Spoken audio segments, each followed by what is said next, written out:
Fil-Parlament Ewropew Alfred Sanz se jkun qiegħed jaħdem fl-oqsma indikati lilu mill-Gvern u l-Partit Laburista, dan fl-interess tal-pajjiż. Alfred Sanz iddikjara dan ma' One News ftit sigħat wara li uffiċjalment kien elett bħala membru tal-Parlament Ewropew.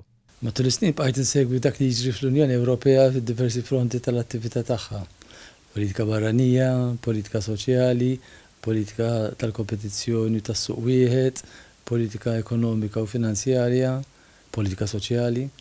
Naħseb li ħaġa tkun minnaħa tiegħi hija li nistenna li l-Partit Laburista u l-Gvern Laburista li jgħiduli x'jaħsbu li hu l-aħjar li nsegwi fid-dettall ħalli kun nista' nagħti l-aħjar kontribut għax għalli ġej jirdu naħdmu l-kol bħala tim mal-Gvern Laburista fid-difiża tal-interessi tal-Maltin kollha fil-fora Ewropej.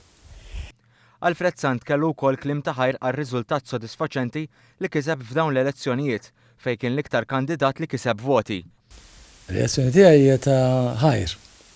Ħajr lil Maltin u Lawċin li tawni appoġġ kbir.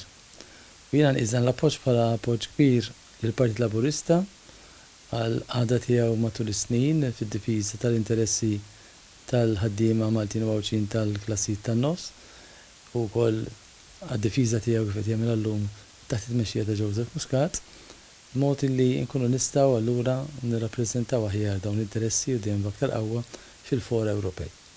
Intant Alfred Sanz tkellem dwar kif iċ-ċittadini Ewropej qegħdin jistennew lil partiti ewlenin u li taw l-appoġġ tagħhom tul is-snin biex ikunu magħhom fi sfidi bħall-immigrazzjoni u l-qatt, xi ħaġa li kienet riflessa fir-riżultat elettorali li kien hemm madwar l-Ewropa. Naħseb li hemm problema kbira fl-Ewropa bħalissa, illi l-fatt li għal ħafna nies li mhumiex estremisti, huma ħaddiema, pensjonanti, nies tax-xogħol.